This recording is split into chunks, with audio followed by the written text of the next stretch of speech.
My best friend becomes my husband. Chapter 1 အိမ်အဝင်တကားတွင်ကောင်းနေတာပြုထွက်ကအိမ်ထဲသို့အကဲခတ်နေသည့်နေမည်အခန်းမှရှင်းနေနေတာကြောင့်အနောက်သို့လက်ကတမိုင်းကိုကောင်းရင်ပြ၍နာမည်တစ်ခုချင်းနှံဖြင့်အပေါ်ထက်တက်မြင့်နေကသို့ဥတည်သွားလိုက်သည်တမိုင်းကတော့နောက်မှလက်ပိုက်လက်ရက်ပင်ပုံမှန်အတိုင်းရှောင်ဝင်လာသည်တက်နာမည်မီးဖိုကြောင်ပတ်မှထွက်လာသည့်အတန်ကြောင့်နေကားအခြေသို့အရောက်တွင်နာမည်ကိုမဲ၍တုံခနဲ့ရက်မိသည်နေကြည့်လိုက်တော့နေရန်ကမီးဖိုကြောင်အပေါဝတ်မှာမျက်မှောင်ကြီးကျုပ်လည်းရက်ကြည့်နေခြင်းဖြစ်သည်နာမည်အပြစ်လောက်ထားသူပြီးတွားတက်လေးတွေပေါ်လာသည့်အထိဟီခနဲ့ရေပြမိသည်နေရန်ကမျက်နှာလွဲကအခန်းဘက်ကိုရှောက်သွားသဖြင့်နာမည်တမိုက်ကိုလည်းကြည့်လိုက်တော့နက်နက်ဖက်နောက်ပစ်ကကောင်းငန်းဆိုင်ချလည်းရဲ့နေရာလုံးဒီရှိလာခဲ့နေရန်ဤပြောစကားကြောင့်အခန်းဘက်သို့သွား၍နေမြေမျက်နှာချင်းဆိုင်ဆိုဖာတွင်ဝင်ထိုင်လိုက်သည်တမိုင်းကတော့ဘေးဘက်တွင်သာမတ်တက်ရက်နေသည်ကိုထိုင်ခိုင်းလားနေရန်ဤတင်းနေသည့်မျက်နှာထားကြောင့်နေမြေပင်ချက်ချင်းထားရလိုက်သည်အခုဘယ်ကပြန်လာလဲဟိုလေကိုတာတမိုင်းမင်းပြောနေရန်ကဖက်ပြောလိုက်တဲ့ဖြင့်နေမြေအနန္တကြားပင်တမိုင်းကိုလက်ချိမိသည်ဇက်ကီဘာကပြန်လာတာပါဘော့အကိုလေးကအရေးကြီးကိစ္စရှိရဲဆိုတာနဲ့ကျွန်တော်လိုက်သွားလိုက်တာပါဟိုရောက်တော့မှဘားနောက်ပေါ်မှာချိန်လာတဲ့ချိန်ပွဲဖြစ်နေမှန်းသိရတာပါဘော့ပြန်လှည့်မမီတာနဲ့ဝင်ထိုးလိုက်ရတာပါကျွန်တော်ရဲ့ပေါ်စားမှုကြောင့်ပါကျွန်တော်အပြစ်ပေးပါဘော့ကိုအပြစ်ကိုသိရမလားသိပါတယ်ဘော့ဒူထောင်နေငါမထားခိုင်းချင်းမထားနဲ့နေရန်ပြောလိုက်တဲ့နေ့တပြိုင်နက်နေရာမှာတင်တူထောက်ချလိုက်သည့်တမိုင်းကြောင့်နာမည်နေရန်ကိုလက်ကြည့်လိုက်တော့ဘာပြောမလို့လဲပြောဆိုသည့်သဘောနှင့်မေးဆဲပြလာသည်ကိုတမိုင်းကတားနေမိခေါ်လို့လိုက်လာတာပါတားကိုပဲပြစ်ပေးပါကိုညိကိုဘာဂရီတောင်းထားလဲရမ်းဖြစ်ရဘူးမလိန်ရဘူးမိုးရေစေဝါမတုံးရဘူးအခုညိဘာဂရီဖြစ်လဲရမ်းဖြစ်ခဲ့ပါတယ်ဒါပဲလားလိန်နဲ့နေခဲ့ပါတယ်ဘာလို့လိန်ခဲ့လဲနေရန်ဤအမေကြောင့်နာမည်နားမလဲသလိုအကျဉ်းနေကြည့်မိတော့နေရန်ဤမျက်နှာကပို၍ခက်ထန်လာသည်တီတော့စိတ်တုန်နေတာမျိုးတခါမှမကြုံဖူးတာအမှန်ပင်အရေးကြီးကိစ္စရှိလို့ကိုတမိုင်းကိုခေါ်သွားမယ်ဆိုပြီးနေပြောခဲ့မိပါတယ်ကိုဘယ်ကပြန်လာတာလဲလို့မင်းနေတော့ညီဘာတွေတွေ့နေလဲနေရန်ဤအမေကြောင့်နာမည်တတွဲပင်မျိုးချလိုက်မိသည်တငယ်ချင်းမွေးနေ့ကပြန်လာတာဟုပြောဖို့သွင်းမိသည်ကိုပင်ကိုကဖောက်ထွင်းမြင်နေသည့်အလားလိန်ပြောဖို့တွေးခဲ့ပါတယ်အခုဘာမှလည်းသိပြီလားဟုတ်ဖြစ်ပြီးဒီနေ့တပြိုင်နက်တမအိဘေးသို့သွားကဒူးထောက်လိုက်သည့်နေမြေကိုဒူးထောက်ခိုင်းလားနေရန်ဤစကားကြောင့်နေမြေဒူးထောက်နေရမှချက်ချင်းထိုင်ရလိုက်မိသည်နေရန်ကတစ်ဖက်ကိုသာလဲ့နေကမျက်ဝန်းသို့မာတဲ့ဝမ်းနည်းမှုတွေကအထင်သာကြနေသည့်မျက်ရည်တို့အားအတင်ထိချုပ်ထားသည့်ကိုမျက်ဝန်းတွေကကျွန်တော်ထင်နေတာတွေအမှန်ပါလို့တက်တည်ပြနေတဲ့အယောင်အခုထိအတိတ်ကနေရုံမထွက်နိုင်သေးဘူးပဲတမန်မင်းရဲ့ခပတ်ကိုချွတ်လိုက်ဘော့နေရန်ဤအပြောကြောင့်တမိုင်းအနန္တကြားပင်မောကြည့်လိုက်မိသည်နေရန်ကဆိုဖာမထလာကနမြေဤမျက်နှာချင်းဆိုင်တွင်ရဲ၍နမြေဤနှမောင်းကိုဆဲကိုင်းကပေတဆောက်အနေအထားသို့ဆွဲလဲလိုက်သည်တမိုင်းငါဒီထက်ပိုပြီးဒေါသမထွက်ခင်မင်းရဲ့ခပတ်ကိုချွတ်လိုက်တမိုင်းဝချသည့်ကပတ်ကိုချွတ်ကနေရန်ဤလက်ထဲထည့်ပေးလိုက်သည်နှင့်ခုပြောလာသည့်နေရန်ဤအတန်မှာဒေါသသို့နှွှမ်းချုံလျက်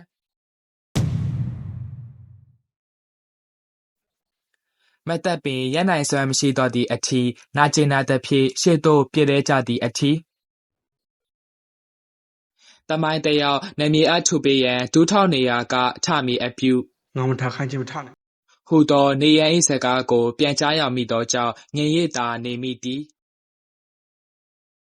နမြေကြမ်းပြင်သို့နက်နက်ဖက်ထောက်ကအာတင်၍ပြန်ထရန်ကြိုးစားနေရင်ကိုမောကြည့်မိတော့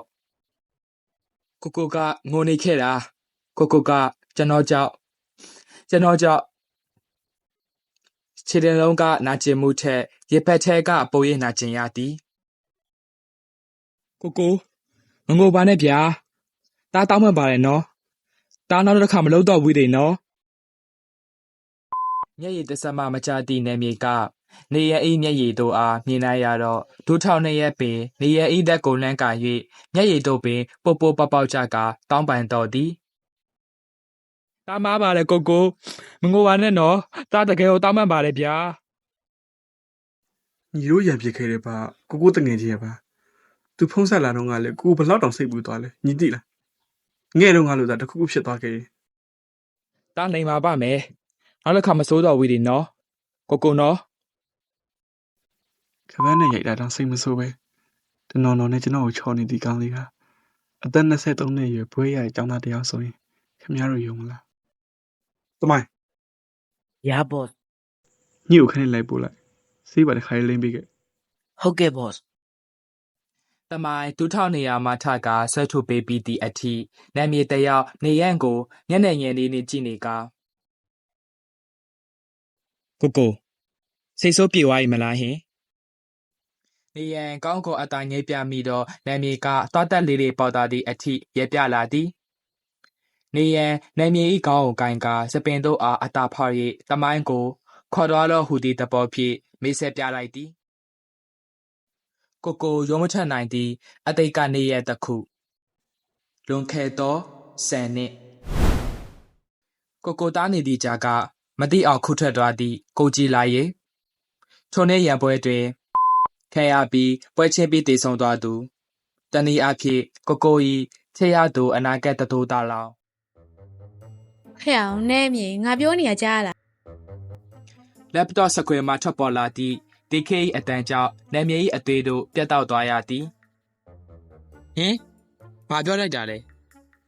DK တယောက်ကိုနှစ်ဖူးကိုပင်ပြန်ရလိုက်မိသည့်အထီးသူကသာပါဆက်အမြုပ်ထွက်မသက်ပြောနေတာဟိုလက်သားကဘာမှမကြားလိုက်ဘူးတဲ့လေထိုအချိန်တွင်ဘီယိုချက်ထဲသို့ဝင်ကြိုင်းလာကြသည့်မင်းခါနှင့်ကဘာကအခုမှရေချိုးပြီးကားစားဖြစ်ကာတပတ်တစ်ချန်နှင့်တိုးဤရှေအောင်စပင်တို့အားတုံနေရင် ဟေ့ရနေမင်းမင်းကဘာကိစ္စလာတာမှမိုင်းနေရလဲ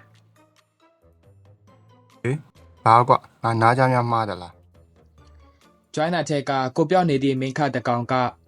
ကဘာ၏အပြောကြောင့်ကျူတီကုတ်ကြီးတကားကားနှင့်ကင်မရာရှစ်သို့ရောက်လာသည်မင်းခပြောတဲ့ပြောချင်เสียပင်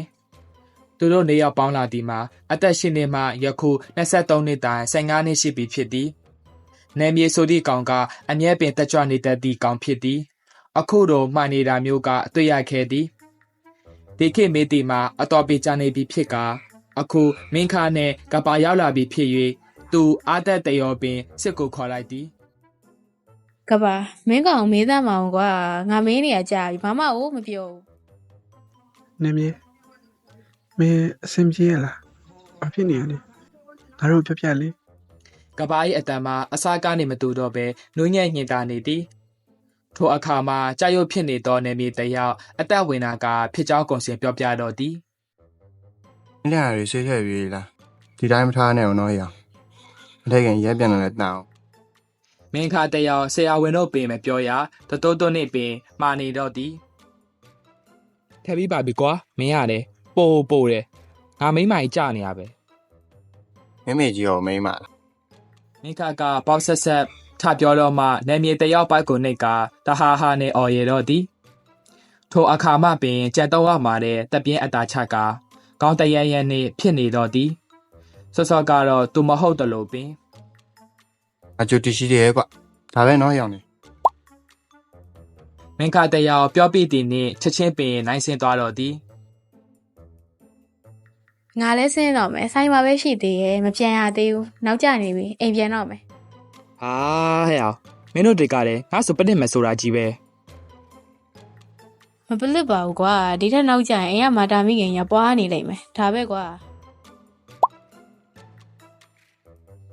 ဒီခေတ်တယောက်တည်းလိုင်းဆင်းသွားမိဖြစ်တာကြောင့်နေမြေနှင့်ကပါတာကြံနေခဲ့တော့သည် ဟိုငါ ပါတယ်မင်းကရေချိုးပြီးကိုအိယာထက်တော့ရောက်နေမဟုတ်ဘူးလား ကဘာတယောက်ဘာမှမပြောရသေးခင်ကိုကြိုးပိတ်ခံရသည် မင်းဘယ်တော့ပြန်လာမှာလဲ ကဘာကရိုးရိုးတတမေးလိုက်တော့ညာနယ်မြေကပြုံးစီစီနေဖြစ်နေကဘာရီသွင်းနေသည်မသိပါတယ်ယောက်ျားလွမ်းနေပြီလား မင်းဖေလင်းယောက်ျားလားထေးလေ ရှက်နေရတွေကချစ်စရာကြီးပါကွာပင်ရောက်မှတဝါကြီးဖက်နှမ်းပြေအောင်မယ် ဗရကောင်မင်းကလေစကားကောင်းပြောလို့မရဒါပဲဆင်း လိုင်းမစင်ခင်တဟာဟာနေအော်ရည်နေသည့်မျက်နှာကြီးကိုမြင်ဖြစ်အောင်မြင်လိုက်ပါသေးသည်ကဘာတယောက်စိတ်ထဲကသာကြည်ရည်မေတ္တာပို့တာနေမိသည်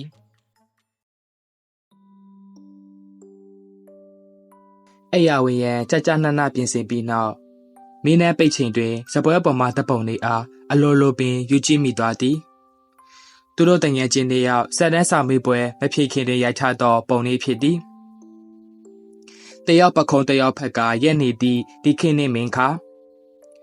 ၏ဘေးတွင်ခါတစ်ဖက်ထောက်ကနောက်တစ်ဖက်ကနေမြေ၏နေရက်ကိုနှိမ်ဆဲထားသည့်ကဘာနေရက်နှိမ်ဆဲထားသည့်ဘက်သို့တိမ်းဆောင်နေပြီးမျက်နှာကြီးရှုံးမဲ့ကကျွတ်နေသည့်ကြောင်စင်ပစိုးကိုနက်နက်ဖက်နှင့်ကန်ထားသည့်နေမြေကြောက်ဝိဆုံနှင့်အမတ်တရားဆိုပြီးရိုက်ချသည့်ပုံလေးဖြစ်သည်ဆယ်တန်းအောင်စင်ထွက်ပြီးနောက်မှာတော့ကိုယ်ရင်မဲချက်ကိုအကောင်ထဲဖော်ရဲနိုင်ငံအသီးသီးတို့ထွက်ကခဲ့ကြသည်စဖို့မူဖြစ်ချင်သည့်ဒီခေတ်ကဂျပန်တို့သွားကကြောင်းတက်ခဲ့တယ်လို့တိုင်ဆိုင်နာဖြစ်ချင်သည့်ကဘာကအီတလီတို့သွားကကြောင်းတက်ခဲ့သည်အမေတခုတတခုဖြစ်သောကြောင့်မိခင်ဖြစ်သူကိုတယောက်တည်းစိတ်မချဘူးဆိုကမြန်မာနိုင်ငံတွင်သာစေချောင်းတက်နေခဲ့သည့်မင်းခါပါရီမဲချက်မှမရှိသည့်နာမည်ကတော့အကိုကြီးဖြစ်သူတက်တန်နေရန်ရှိရာအမေရိကသို့လိုက်သွားကအင်ဂျင်နီယာရင်းကိုလေ့လာသင်ယူခဲ့သည်ပွဲရပြီးချိန်တွင်တော့မြန်မာပြည်သို့ပြန်လာကရေမဲချက်များကိုအကောင်အထည်ဖော်ခဲ့ကြသည်ဒီခေတ်ကခေတ်သစ် Japanese Food House ဟူသည့်အမည်ဖြင့်ဂျပန်ရိုးရာစားသောက်ဆိုင်ကြီးအားဖွင့်လှစ်ခဲ့သည်ကဘာကမိခင်ဖြစ်သူ၏ကုမ္ပဏီဖြစ်သည့် Dawagu တွင်ဒီဇိုင်းဌာနတစ်ခုထောင်ကကိုပိုင်ဒီဇိုင်းများကိုထုတ်လုပ်ခဲ့သည်မင်းခါကတော့ပုဂ္ဂလိကဆေးရုံကြီးဖြစ်သည့် Han Hospital ဟုအမည်ရသည့်ဆေးရုံကြီးတွင်သာအလုပ်ဝင်ခဲ့သည်ယခုချိန်ထိပြန်မလာသေးသူကတော့နယ်မြေပင်မတူညီသည့်နိုင်ငံအသီးသီးတွင်ပညာသင်ယူခဲ့ကြသောညာလက်စင်မပြတ်အစောအသက်ပြုလုပ်ကတနစ်တာအဖြစ်အပျက်များကိုစကားဖောင်ဖွဲ့ပြောခဲ့ကြသည်The Waymo Group နှင့် The War Group ဟူသည့်စီးပွားရေးလောကတွင်ထိပ်တန်းစရင်ဝင်သည့်ဂရုတို့အားတည်ထောင်ခဲ့သူတို့မှာဂတိတစ်ခုထားရှိခဲ့ကြသည်ထို့သည်ကသူတို့၏မြေတို့အားလက်ဆက်ပေးရန်ဖြစ်သည်သို့တော်လည်းကံမကောင်းစွာနှင့်ပင် The Waymo မိသားစုသည်တက်တန်နေရန်နှင့်တက်တန်နေမြေဟူသည့်တားနှစ်ယောက်အားဖွားမြင်ခဲ့တယ်လို့ The War မိသားစုမှာလည်းလာရိတ်ညံနှင့်ကပိုင်ညံဟူသည့်တားနှစ်ယောက်အားဖွားမြင်ခဲ့သည်တမီမိန်းကလေးမပါခဲ့တော်ညာတဲ့ဂတိစကားကြောင့်တာအကြီးနှစ်ယောက်ဖြစ်သည့်တက်တန်နေရန်နှင့်လာရိတ်ငယ်တို့အားလက်ဆက်ပေးရန်ဖြစ်လာခဲ့သည်နေရန်နှင့်လာရိတ်မှာငယ်သူငယ်ချင်းများဖြစ်ကြတော်လဲတအုပ်ပေါ်တအုပ်မြစ်တာရှိနေကြောင်းဝန်ခံခဲ့၍နှစ်ဖက်မိပများဝမ်းသာခဲ့ကြသည်တို့တော်လည်းမထင်မှတ်ထားသည့်ကိစ္စတစ်ခုကြောင့်လက်ထပ်ပွဲအထမမြောက်ခင်မှာပင်လာရိတ်ငယ်ဟူသည့်အမျိုးသားဆုံးပါသွားခဲ့သည်ဤတီနှင့်မိသားစုကလေးစကားသည်တက်တန်နယ်မြေနှင့်ကပိုင်ငယ်တို့အပေါ်သို့ကြာရောက်လာခဲ့သည်နယ်မြေနှင့်ကပါမှာတငယ်ချင်းချက်မပိုခဲ့တော်ညာတဲ့မိသားစုကလေးစကားကြောင့်လက်ထက်ရန်အကြောင်းဖန်လာခဲ့သည်အသက်23တွင်လက်ထက်ရမည်ဖြစ်သောကြောင့်နေရန်နှင့်နယ်မြေတို့သည်မြန်မာနိုင်ငံသို့အပြီးပြောင်းလာရန်ပြင်ဆင်နေကြခြင်းဖြစ်သည်နယ်မြေနှင့်ကပါမှာလက်ထက်ရမည်ကိုအသက်16နှစ်ကပင်စတင်သိရှိခဲ့ကြတော်ညာတဲ့တငယ်ချင်းအဖြစ်နှင့်သာယခုတိုင်နေကြခြင်းဖြစ်သည်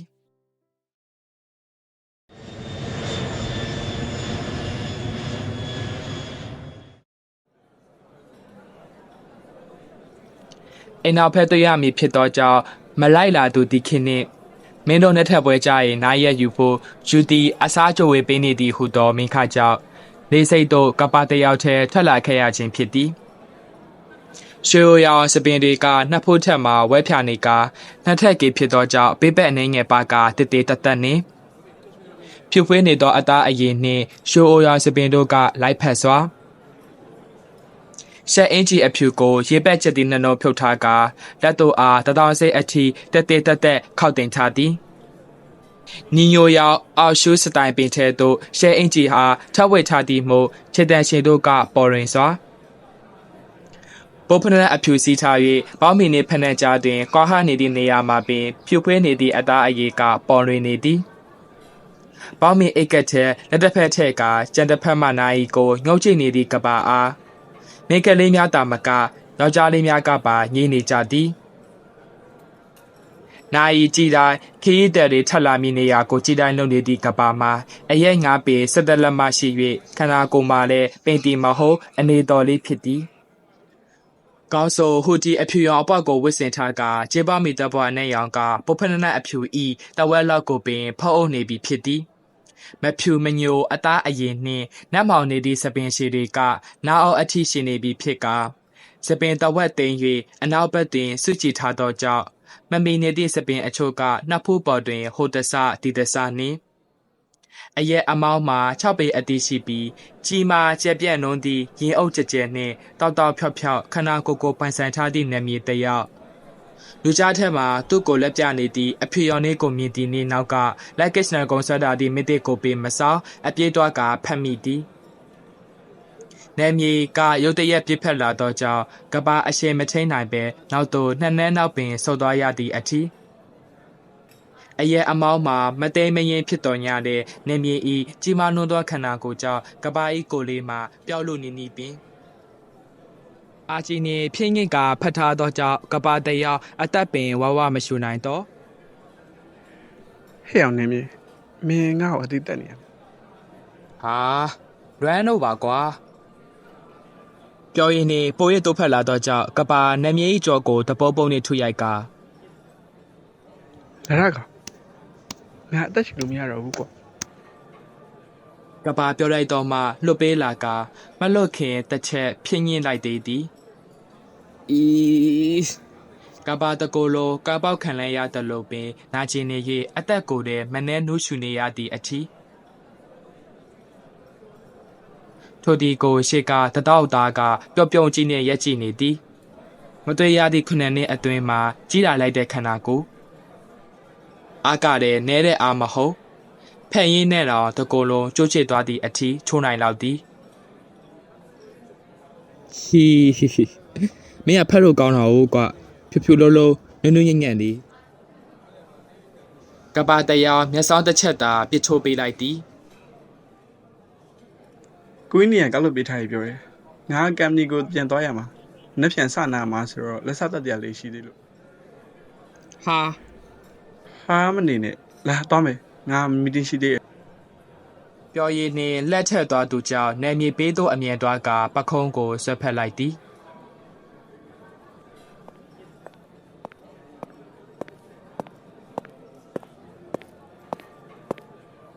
ကဘာမတွေ့ရကြဘလို့နေရငါချောလာမလား ချောလာတယ်ငါလာတော့မဟုတ်ပေမဲ့လည်းပေါ့ ထားပေးလိုက်ပါမယ်ကားပါကင်ရောက်တော့မေတစ်နှင့်လာချိုသည့်ဥထုကကားပေါ်ကိုလက်ကစ်တွေတင်ကြသည်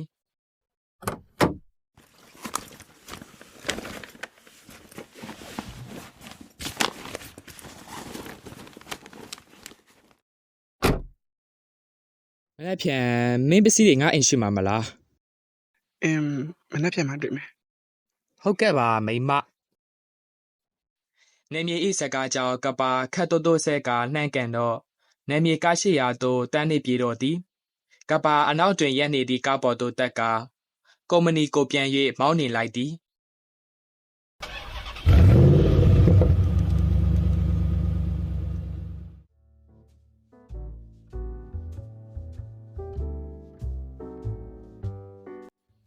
ဒီခေတ်ချိန်ထားသည့် The Ice Creams ဟူသည့်ဆိုင်ထဲရောက်တော့ဝေးဝိုက်ကြည့်၍လိုက်ရှာမိသည်တောင်ဆုံးကြသည့်ဝိုင်းတွင်ပြတင်းပေါက်ပက်လဲ၍ထိုင်နေသည့်ကောင်လေးတစ်ယောက်ဒီခေတ်ထိုစပွဲဝိုင်းတို့သွားကဝန်ထမ်းလိုက်တော့မှထိုလူကလဲကြည့်လာသည် ကိုမင်းမြတ်ထေဝါမဟုတ်လား ဟုတ်ကဲ့ဗျ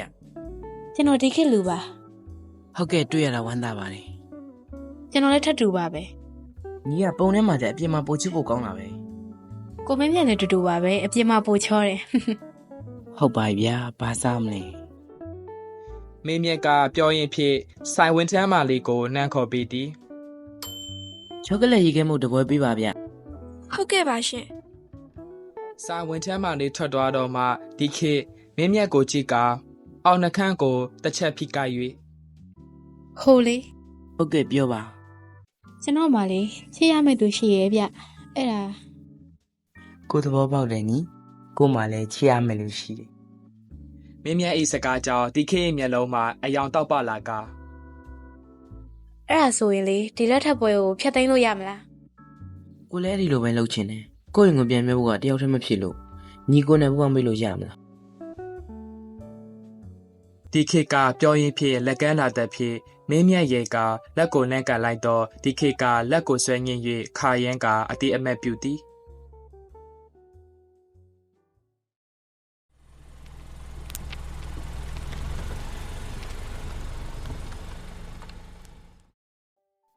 ကိုလေး